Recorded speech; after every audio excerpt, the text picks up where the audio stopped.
덕질입니다, 덕질. 버추얼 아이돌이 얼마나 충실하게 그 세계관에 몰입을 해서 사람과 소통을 하느냐. 버추얼인 줄 몰라서 좋아하는 게 아니잖아요. 플레이브 같은 경우에 약간 종이 인형 시절이라고 해가지고 오류가 생겨가지고 이렇게 벽을 팔이 뭐 이렇게 뚫고 간다든지 오히려 벽에 굉장히 열광을 하고 이게 입덕 영상이야. 저는 플레이브 공연을 한 여러 번 봤어요. K-pop 공연들을 다 많이 보러 다니는데 그 중에서도 상위권에 드는 공연이었어요. 원래 이 자리에 팬분이 오셨어야 돼. 아이돌 이야기엔 자연스럽게 따라오는 말이 있는데요. 바로 덕질입니다, 덕질. 오늘은 AI 시대의 아이돌. 우리가 마주할 새로운 우상에 대해 이야기해 보겠습니다. 오늘도 AI 트렌드를 전해주실 최소영 대표님과 그리고 엔터테인먼트 산업의 흐름을 짚어주실 분이죠. 지식텔러 차우진 대표님 모셨습니다. 안녕하세요.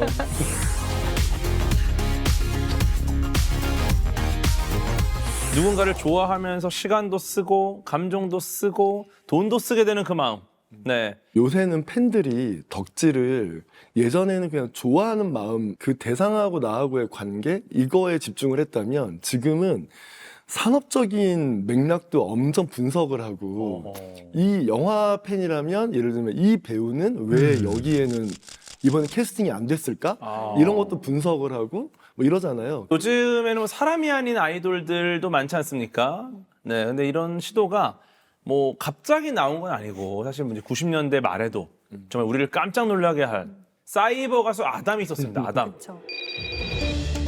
이 사이버 가수는 앞으로 실제 가수처럼 광고나 TV 출연 그리고 콘서트까지 가질 예정이라고 합니다. 안녕하세요, 아담입니다. 국내의 한 소프트웨어 회사가 2년의 준비 기간을 거쳐 탄생시킨 제1호 사이버 가수입니다. 그때랑 지금과 뭐 여러 가지 차이들이 있을 것 같은데 어떤 것들이 있습니까?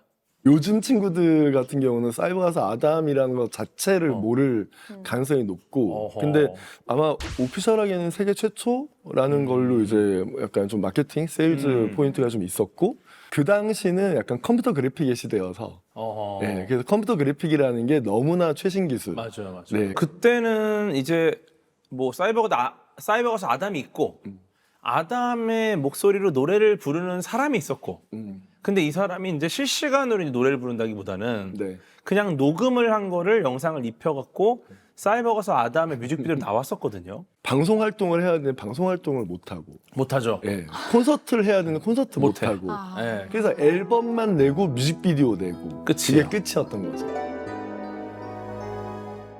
아이돌 산업을 히트곡을 내는 것만 해도 안 되고 가수가 매력만 있어도 안 되는 거예요. 노래도 잘하는데 매력이 있어야 되고 사람들을 끌어당기는 힘이 있어야 된다. 제작하는 입장에서는 오히려 사람들과의 관계 그리고 그 관계에서 마찰이 생기는 거를 최소한으로 줄이기 위해서 오히려 차라리 어떤 가상 뭐 이를테면 애니메이션 캐릭터라거나 아니면 어떤 뭐 가상의 어떤 캐릭터처럼 이 가수도 그렇게 한다면 그러면 훨씬 더 뭔가 그 효율성이 좋지 않을까라는 관점이 있는데 지금은 뭐 실시간으로 뭐 네. 정말 뭐 라이브도 하고 뭐 팬들과 소통도 하고 그러지 않습니까? 맞습니다.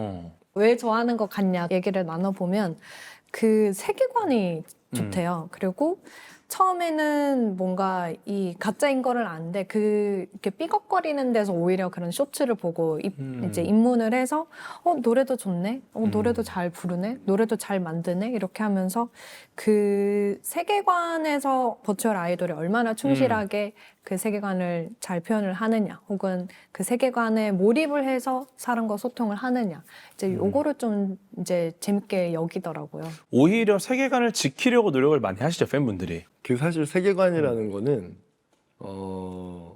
이게 우리가 세계관이라고 부르기 시작해서 인식을 한 거지 원래도 있었어요. 일단 H.O.T도 세계관이 있었습니다.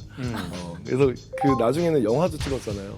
세계관은 사실은 스토리텔링이잖아요. 스토리텔링이고 그 스토리텔링은 기본적으로 그냥 동서고금을 막론하고 그냥 기승전결이 있고 거기서는 주인공이 엄청 고생을 해야 돼요. 근데 버추얼 아이돌들은 이를테면 그거를 넣기가 어렵다 뭐 아니면 불가능하다 뭐 이런 게 아니라 사실은 우리가 이미 다 알고 있는 게임을 하고 있는 거예요. 룰을 모두가 알고 있고 몰라서 저게 버추얼인지 몰라서 좋아하는 게 아니잖아요. 사람들이 다 알고 있는데 그들이 거기에 집중하는 건 뭐냐면 버추얼 뒤에 사람이 있다. 그리고 그 사람들이 어떻게 살았다는 건 몰라요. 알 필요도 없어요. 그냥 뭐 실제 이 버추얼 아이돌의 모체가 되는 분의 서사도 우리는 모르지만 네. 버추얼 아이돌은 일종의 어떤 서사를 가지고 태어나는 거네요. 플레이브는 그 뒤에 어떤 사람들이 있는지 오피셜하게 공개하지도 않고 팬들 사이에서도 언급은 금지돼 있어요. 그렇죠. 네, 그러니까 그건 이제 그 세계관, 그 놀이 문화 같은 건데 그걸 깨트리는 거니까. 그런데 올해 데뷔한 걸그룹이 있어요. 버추얼 걸그룹 중에 오어스라는 팀이 있는데 그 팀은 그 누군지가 좀 어느 정도 공개가 돼 있지 않나요? 네, 다 공개돼 있죠. 그러니까 완전 공개된 건 아니지만 그냥 그 예전 이제 아이돌 멤버였던 맞아. 친구들의 어떤 자기 인스타그램이나 이런 데에 이제 그런 것들을 힌트를 계속 올리면서 사람들이 그걸 조합을 하고 그리고 어느 정도 이제 다 매칭이 되어 있죠. 목소리가 같으니까. 그렇죠. 들으면 아니까. 네, 그래서 플레이브 같은 팀은 이거를 이제 숨기고 오어스 같은 팀은 오히려 드러내고 아마 어쩌면은 올해나 내년에 아마 제가 예상하건데 올해하고 내년에 좀 많이 나올 것 같아요. 버추얼 팀들이. 그들 중에는 또 어떤 팀들은 전략적으로 굉장히 다른 방식으로 활동을 할 것 같다. 근데 이 좀 시초가 되는 버추얼 아이돌의 시초가 되는 분이 계시죠? 그 일본 캐릭터인데 원로죠, 원로. 거의. 예. 사실 올해가 20주년일 거예요. 그래서 2007년에 데뷔를 했고 이게 데뷔라고 말하기 좀 애매한데 2007년에 이제 공개가 된 하츠네 미쿠라는 캐릭터가 있습니다. 네, 그 보컬로이드의 캐릭터고요. 그 보컬로이드라는 거는 사실 소프트웨어예요. 목소리를 그러니까 노래를 만들어주는 소프트웨어인 거죠. 보컬로이드가 사실 종류가 많았어요. 많았는데 그 하츠네 미쿠 같은 경우는 그 보컬로이드 프로그램을 파는데 사실 패키지가 다 같을 거잖아요. 눈에 띄게 하려고 미소녀 캐릭터를 그냥 넣은 게 시초였습니다. 애니메이션 어떤 미소녀 캐릭터를 넣으면 좀 잘 팔리지 않을까라고 했는데 적중을 했죠. 적중을 한 거 이상으로 이제 소비자들이 구매한 사람들이 그 캐릭터에 꽂혀서 이 캐릭터를 가지고 놀기 시작한 거예요. 그래서 하츠네 미쿠의 목소리라는 개념으로 그러면 하츠네 미쿠가 이런 노래도 불러 저런 노래도 불러 처음에 웃긴 것도 부르고 멋있는 것도 부르고 막 헤비메탈도 부르고 그러면서 인기를 얻기 시작하다가 회사에서 그렇다면 하츠네 미쿠를 움직이게 하면 어떨까? 그래서 얘한테 아예 어떤 소울을 만들어주는 걸로 하면 어떨까라고 해서 시작된 게 이제 하츠네 미쿠 스토리의 시작인 거죠. 그럼 어쩌면 이제 팬분들이 사랑한 거는 하츠네 미쿠가 아니라 하츠네 미쿠를 통해서 만들어져서 세계관 자체 이게 내가 좀 관여한 거다. 이런 게 좀 초반에는 좀 굉장히 강했거든요. 사람들이 팬들이 이것저것 갖다 붙인 거예요. 그러면서 이제 공식적으로 오피셜하게 활동을 하기 시작하면서 유명한 프로듀서가 붙고 뭐 그 다음에 뭐 인기가 많아지니까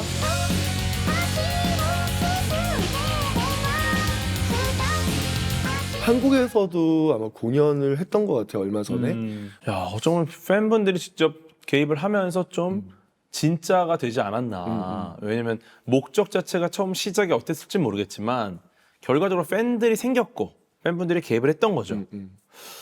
또 재밌는 지점이 있지 않습니까? 플레이브 같은 경우에 약간 종이 인형 시절이라고 해가지고 오류가 생겨가지고 이렇게 벽을 팔이 뭐 이렇게 뚫고 간다든지 그렇죠. 갑자기 이렇게 뭐가 멈춰 있던다든지. 네네네 몸이 이렇게 약간 이상하게 이렇게 꼬여 있다든지 약간 그런 게 있는데 이걸 만든 사람 입장에서는 어떻게 실수했어 큰일 났다 이럴 수 있는데 오히려 거기에 굉장히 열광을 하고 이게 입덕 영상이야 그런 이야기까지 하더라고요. 오히려 오류를 팬분들이 더 좋아하시는 거예요? 약간 인간적이다라고 네. 느끼죠.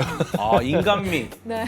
이를테면 마이크를 쥐고 있는데 마이크가 손에 쥐고 있는 게 아니라 약간 붙어 있는 그렇죠. 그런 식의 어떤 그러니까 왜냐하면 그 동작을 구현하는 게 되게 어렵다고 하더라고요. 약간 손가락도 좀 꽉 통과하고 쥐게. 있기도 하고. 그래서 그냥 여기 손이 있으면 마이크가 이렇게 붙어 있는 그리고 따로 움직이기도 하고 그런 것들이 있는데 아무도 그런 걸 신경 쓰지 않아요. 그리고 정말 재밌었던 건 제가 웬만한 케이팝 공연들을 다 많이 보러 다니는데 정말 그 중에서도 상위권에 드는 공연이었어요. 무대에서 아티스트와 팬들 사이에 주고받는 어떤 교감하는 것 이런 것들이 정말 최상위 그룹에 약간 들어갈 만하다라고 생각을 했었습니다. 야, 근데 이제는 뭐 누구나 버추얼 아이돌을 만들 수 있는 시대가 됐다고 들었는데요. 네. 지금의 저 아이돌은 굉장히 많은 사람이 붙어서 저 이제 무대 위에서 공연을 할 수 있게 올리는 걸 텐데 지금은 1인으로 그 버추얼 아바타를 만들 수가 있는 거예요. 그러니까 저도 이제 실험을 한번 해봤는데 그냥 영상 하나를 넣으면은 그냥 그거 그대로 이제 비디오 투 비디오로 내 모습이 아닌 다른 모습으로 바꿔서 할 수도 있고 그 다음에 사람들이 바라는 거는 리얼타임이에요. 그러면 이제 리얼타임으로 버추얼 유튜버처럼 그 스트리밍 하는 것도 가능해지고 이제 인터넷 환경만 괜찮다고 하면 무대 위에서도 이제 실시간으로 가능해지는 거죠. 월드 투어도 가능할 수 있다. 가상 서버 통해 가지고 전송되는 거니까 그러면 어떤 레이턴시가 뭐 한 0. 몇 초, 뭐 1초, 2초 있다고 하더라도 사실상 거의 실시간에 가깝거든요. 예를 들면 예를 들면 뭐 아이돌 그룹이에요. A라는 아이돌 그룹이 한 6명인데 이 친구들이 미국에 투어를 가. 그래서 한 미국의 10개 도시를 돌아. 그러면 비용이 엄청 올라간단 말이에요. 근데 버추얼 아이돌을 한다면 이 비용을 획기적으로 줄일 수 있을 것 같다라는 게 산업적인 관점이긴 한 거죠. 야, 그럼 이제 모두가 버추얼 아이돌을 만들 수 있다. 그렇게 되면은 차별점이 뭐가 될까요? 그 질문은 버추얼 아이돌이라는 단어를 K-팝으로 바꿔도 똑같아요. 예. K-팝 아이돌의 수가 늘어나면 차별점은 뭐가 될까요? 랑 같은 거거든요. K-팝도 지금 비슷해요. 그냥 K-팝이라는 타이틀이 붙으면 누군지도 모르고 그냥 일단은 음악 들어보는 거예요. K-팝도 지금 아마 정확히 통계는 안 나오는데 1년에 활동하고 있는 팀이 적어도 50팀 이상이에요. 그리고 데뷔를 준비하고 있는 팀이 한 100팀 정도 돼요. 그러면 시장이 받아줄 수 있는 어떤 사이즈를 넘어선다고 봐야 되거든요. 그때의 일테면 만드는 입장에서도 다 외모는 다 너무 훌륭해. 그렇겠죠. 네, 좀 되게 잘생기고 귀엽고 예쁘고 멋져. 근데 그렇다고 또 재능도 비슷해. 춤도 다 잘 춰. 그러면 우리는 뭘로 해야 되지? 그때부터는 컨셉, 스타일, 세계관, 아니면은 뭐 노래 가사, 뭐 노래에 어떤 담기는 내용, 아니면 그러니까 그 어떤 보여지는 것 뒤에 있는 뭔가가 중요해지는 거잖아요. 그러네, 뭐가 있어야 되겠네. 네. 똑같이 버추얼 아이돌을 누구나 만들 수 있고 버추얼 아이돌이 굉장히 늘어난다면 똑같은 일이 벌어진다고 봐요. 그 뒤에 있는 스토리가 얼마나 매력적인가. 되게 재밌는 게 얼마 전 지난달에 중국에서 이런 가상 아이돌이 또 하나 데뷔를 했어요. 근데 어떤 컨셉입니까? 컨셉이 약간 70년대 홍콩 무협 영화에 나오는 스타일로 우웨이화라는 이름으로 데뷔를 했는데 정말 무협 영화의 그 톤앤 매너 그리고 얼굴도 그 당시에 미인형 얼굴이에요. 그래서 진짜 쿵우를 해요. 쿵우를 하면서 뮤직비디오가 그런 쿵우하는 이런 거였고 컨셉 좋네요. 네, 그래서 되게 화제가 됐어요. 중국에서도 화제였는데 서양에서도 되게 화제였어요. 70년대에 정말 성룡 나오고 홍보 나오던 주윤발. 그 시절의 무협 영화. 그 시절의 무협 영화의 그 색감, 그 다음에 뭐 어떤 디자인, 뭐 이런 것들을 그대로 가져와서 이 친구가 그 사이버 형태로, 버추얼 형태로 활동을 해요.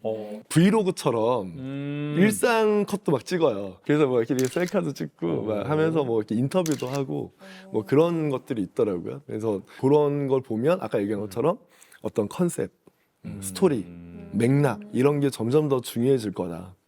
그런 생각이 들죠. 이들과 비교했을 때 인간이 가진 가장 큰 약점, 요거는 몸이 하나다라는 거겠죠.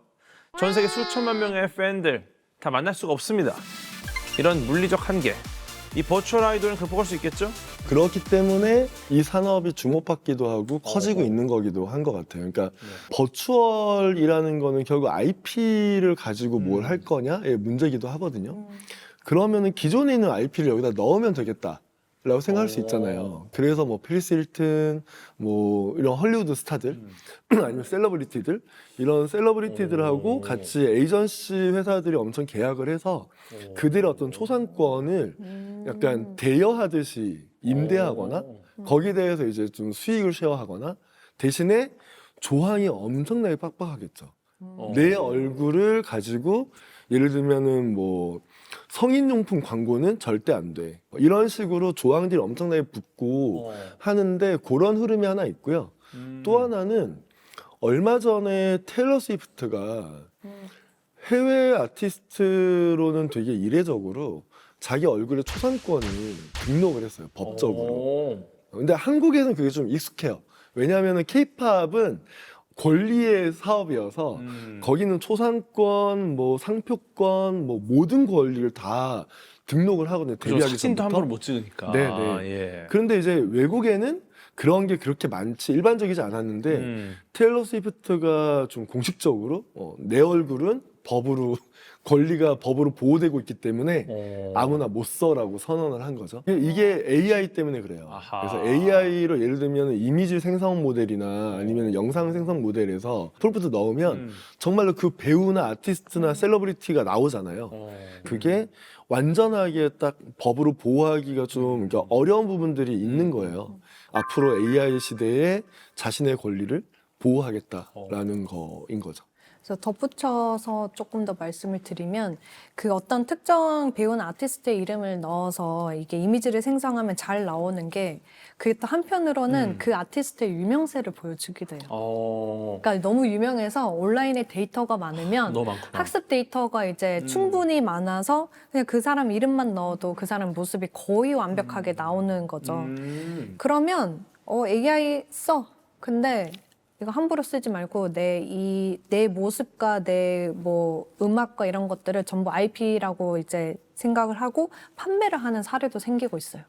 그게 키스라는 그룹이었던 것 같고 이제 저는 이 그룹보다는 아바가 좀 더 좀 익숙한 그룹이기는 한데 거기서도 자신들의 그 30대 거의 전성기 때의 모습으로 이제 AI 아바타를 만들어서 공연을 하더라고요. 그럼 팬들이 오면 그 전성기 때의 모습을 보면서 그 사람들이 노래 부르고 이런 모습들을 그 공연에서 이제 경험을 할 수가 있는 거죠. 지금 그분들 연세가 다 80대세요. 그러니까 이제 이거를 이제 팔아도 상관이 없는 거죠. 그러고 그러면은, 죽고 나서 내 자식에게 그 어떤 권리를 좀 주면서 네 상속을 할 수도 있는 그 거죠. 소통은 라이브로 하시나요? 그것도 아니고. 그 아바의 프로젝트는 아예 전용 공간을 만들었어요. 아바 같은 경우는 사실은 굉장히 오랫동안 그 프로젝트를 만들었고 아바의 멤버가 아예 그 프로젝트의 총괄을 디렉팅을 맡았어요. 그래서 자신의 어떤 사업 모델인 거예요. 그래서 그런데 이 문제를 현장감이라는 문제를 해결하기 위해서 그들이 고민했던 거는 그냥 전용 공간, 전용관을 만들어야 된다. 그래서 런던에 만들어서 거기에선 365일 아바 공연만 해요. 엔터테인먼트 산업에서 제일 재밌는 게 뭐냐면 금융권하고 굉장히 닮았어요. 모든 일이 다 계약서로 시작해서 합의서로 끝나거나 그냥 계약서로 끝나요. 근데 이런 사례가 있었죠. 무단으로 도용했던 사례가. 사실 드레이크와 위켄드는 이게 뭐 둘이 워낙 사이가 좋았었는데 그냥 이게 틀어지면서 두 사람의 어떤 그 관계가 굉장히 힙합 팬들 사이에서 굉장히 핫 이슈여서 이 바이럴을 이용해서 누군가가 드레이크와 위켄드의 음성으로 AI 음악을 만들어서 배포한 거죠. 듀엣곡으로. 네, 듀엣곡으로. 그 과정에서 드레이크와 위켄드의 어떤 권리, 초상권, 뭐 인간성 이런 것들은 굉장히 많이 훼손이 됐고. 근데 이제 이게 단순하게 AI가 어떤 아티스트의 음악을 뭐 목소리를 무단으로 썼네 이런 게 아니라 이제는 내가 만들지도 않은 몸과까지도 포함되는 거잖아요. 그래서 라이선싱에 대한 어떤 논의가 굉장히 폭넓게 그리고 굉장히 깊게 심화 토론되는 어떤 계기이기도 했던 것 같아요. 그러면 그 보이스 라이선싱 이런 모델 실험들이 이루어지고 나면 결국엔 아티스트가 그 수익에 대한 권리를 좀 주장을 하게 될 것 같은데 그런 사례도 혹시 뭔가 있을까요? 여러 가지 실험들이 있는 것 같아요. 그래서 두 가지 방향이 있는데 하나는 내 목소리를 그냥 어떤 오픈 소스 내지는 뭐 어떤 소스처럼 제공하는 거예요. 어차피 누구나 다 AI를 쓰고 누구나 다 음악을 만들고 있는데 아까 그 하츠네 미쿠처럼 그러면 내 목소리를 그냥 쓰고 이걸로 돈을 벌면 그때 나한테 수익 쉐어 해주면 돼. 그냥 쓰되 네. 못 버는 건 오케이. 네. 뭐 괜찮아. 하지만 이걸로 비즈니스를 한다. 네. 5대5로 나누자. 네. 이렇게 되는군요. 네, 그게 그라임스라는 아티스트가 네. 그런 실험을 했었고요. 내 목소리를 그럼 오픈할 테니 그 플랫폼에 등록을 하면 그 그라임스의 목소리를 다운받아서 쓸 수 있는 거예요. 그래서 그렇게 해서 올리면 뭐 유튜브라든가 이런 SNS에 자유롭게 올릴 수 있다. 대신에 이걸로 음원으로 출시해서 돈을 벌면 자기가 정한 가이드라인이 있는데 그 돈 이상의 수익을 벌면 나한테 수익 쉐어를 해줘야 된다. 예를 들어 뭐 1,000원, 2,000원은 뭐 그냥 가져라. 네네 그런 거 상관없고 5,000원 이상이면 2,500원은 내 거다. 뭐 이런 식으로. 뭐 근데 저는 이제 궁금해지는 게 만약에 그걸 음원 수익을 냈는데 이 사람 목소리를 쓴 게 아니다 혹은 뭐 맞아. 이렇게 밝히지 않으면 모창이다. 어떻게 되는 거예요? 닮은 거다. 그건 이제 기술적으로 추적을 하게 예를 들어 되겠죠? 장형님이 이거 내 목소리 아니야? 그랬더니 박범이다. 네네네. 이러면 어떡합니까? 지금 글로벌 단위에서 굉장히 논의가 되고 있는 건 말한 대로 내가 뭔가 프롬프트를 만들어서 음악을 만들면 사실 그 음악에 들어가 있는 요소들이 굉장히 많을 거잖아요. 60년대 어떤 소울도 있고 일본의 어떤 음악도 있고 한국의 어떤 음악도 있고 이게 막 섞여가지고 나오는 걸 텐데 그건 아무도 모르는 건 거예요. 이거는 악기만 한 20% 쓰였고 요거는 보컬만 몇 % 쓰였고 요거는 뭐 비트만 한 25% 쓰였고 이런 것들을 다 추적해서 원 저작권자한테 다 수익 쉐어를 해주는 거예요. 이런 기술이 사실상 작년부터 좀 본격적으로 논의가 되고 올해 초 넘어가면서 좀 가시적으로 성과들이 나오고 있어요. 무대 위에서 노래를 직접 부르지 않고 내 목소리의 데이터 권리만으로 이제 수익을 얻을 수 있는 그런 배경이 마련이 된 거니까 네, 네. 굉장히 또 합리적인데 이제 스타들이 자신의 IP를 그러니까 이게 우리 IP라고 하면 좀 어렵긴 하지만 나의 모습 그리고 내가 젊었을 때부터 나이가 든 모습까지 그리고 목소리까지 IP로 이제 인식을 하고 이걸 이제 판매를 이제 하고 나면 누군가는 그 권리를 이제 기속받을 사람이 있어야 되잖아요. 그러니까 언젠가 사람은 죽으니까. 그러면 이 스타가 죽고 난 후 혹은 은퇴 이후에도 이 수익 모델을 관리를 하고 혹은 그 권리를 기속받을 사람들도 이제 나타나기 시작을 해서 기획사 입장에서는 이제 사람이 아니라 우리가 이 스타의 데이터까지 관리를 해야겠구나. 약간 이런 개념이 조금씩 들어오기 시작하는 것 같습니다. 네. 이제는 아이돌을 육성하는 게 아니라 처음부터 데이터를 설계하는 쪽으로. 나이비스처럼 어떤 세계관에서 존재하는 캐릭터였는데 아티스트를 데뷔시키는 AI는 굉장히 위협적인데 또 굉장히 혁신적이면서 최근에는 확실히 채용 공고에 AI 아티스트라든지 AI 아트 엔지니어 저 같은 경우는 이제 버추얼 아이돌 분들하고 좀 콜라보를 해봤습니다. 100% AI 아이돌은 아직 어렵다.